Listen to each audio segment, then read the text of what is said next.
Sir చెప్పండి, ఈ steel plant ప్రైవేటీకరణ తీర్మానం గురించి ఏం చెప్తారు మీరు?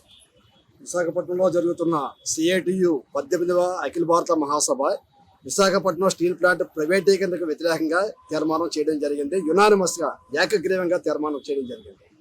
విశాఖపట్నం స్టీల్ ప్లాంట్ యొక్క పరిరక్షణ పోరాటం ఈ జనవరి 27కి 5 సంవత్సరాలు పూర్తవుతుంది. 5 సంవత్సరాలుగా విశాఖ ఉక్కు ఉద్యోగులు కానీ, ఆంధ్ర రాష్ట్ర ప్రజలు కానీ, దేశంలో వివిధ ప్రాంతాల కార్మిక వర్గం కానీ మొక్కవని దీక్షతో పోరాటం చేశారు. ఈ పోరాటానికి సిఐటియు మహాసభ సంపూర్ణంగా మద్దతు ప్రకటించింది. సిఐటియు డిమాండ్ చేసినది ఏంటంటే, విశాఖపట్నం స్టీల్ ప్లాంట్తో పాటు ఏ ప్రభుత్వ రంగ సంస్థలు కూడా ప్రైవేటీకరణ చేయరాదు. ప్రభుత్వ రంగ సంస్థలన్నీ కూడా ప్రజల ఆస్తులు, ఇవి ప్రజల ఆస్తులుగా ఉండాలి. ఈ ప్రభుత్వాలు ప్రజల ఆస్తులకి సంరక్షణలుగా ఉండాలి తప్ప వీటి కార్పొరేట్లకు కట్టబెట్టే విధానాలను తక్షణమే వెళ్లాడాలని చెప్పి సిఐటియు డిమాండ్ చేసింది. అలాగే విశాఖపట్నం స్టీల్ ప్లాంట్ యొక్క ముందున్న సమస్య ఏంటంటే, దీనికి సొంత గనులు లేకపోవడం, గనులు కేటాయించాలని సిఐటియు మహాసభ డిమాండ్ చేసింది. అలాగే సిఐటియు మహాసభ ఈ స్టీల్ ప్లాంట్లో కార్మిక వర్గాన్ని తగ్గిస్తున్నారు. ఇప్పటికే కాంట్రాక్ట్ కార్మికులు ఈ మధ్యనే 6,000 పైసలకు తగ్గించారు.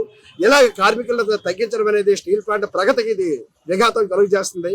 ఇలా మేనపడి తగ్గించకూడదని చెప్పి మహాసభ డిమాండ్ చేసింది. అలాగే ఈ స్టీల్ ప్లాంట్ని మరింత పురోగమించడానికి వీలుగా ప్రభుత్వం చర్యలు తీసుకోవాలని డిమాండ్ చేసింది. ఇది గత కేంద్ర ప్రభుత్వం ఉక్కు విధానాన్ని ఒకటి తయారు చేసింది. 2030 సంవత్సరానికి భారతదేశంలో 300 బిలియన్ టన్నుల ఉత్పత్తి సామర్థ్యానికి మన భారతదేశం ఎదగాలని చెప్పి చెప్పింది.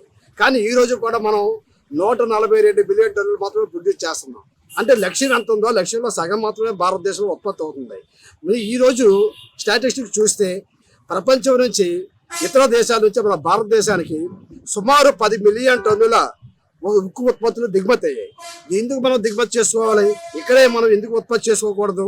ఇక్కడ ఉత్పత్తి ప్లాంట్లు మనం మూసేసుకొని దిగుమతులపై ఆధారపడితే భారతదేశం యొక్క సార్వభౌమత్వం, సర్వసత్తాక ప్రజాస్వామ్యం ఏమవుతుందని చెప్పి సిఐటియు ప్రశ్నిస్తుంది.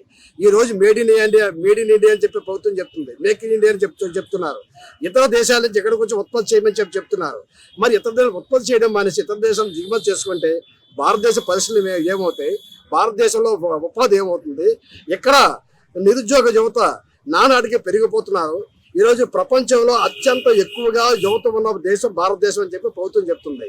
మరి యువతకు ఉపాధి కల్పించాల్సిన బాధ్యత కూడా ప్రభుత్వం మీద ఉంటుంది కదా. వీళ్ళకి కానీ ఉపాధి లేకపోతే, ఉద్యోగాలు లేకపోతే వీళ్ళ నెక్స్ట్ బతుకేంటి? వీళ్ళు ఏ విధంగా జీవితాలు వెళ్ళగలుగుతారు? వీళ్ళ తర్వాత సరైన ఉపాధి లేకపోతే వీళ్ళు దేశ వ్యతిరేక శక్తులు కానీ, సంఘ విద్రోహ శక్తులు కానీ తయారైతే దానికి ఎవరు బాధ్యత వహిస్తారు? ఇలాంటివన్నీ కూడా ప్రభుత్వం ఆలోచించాలని చెప్పి సిఐటియు డిమాండ్ చేస్తుంది.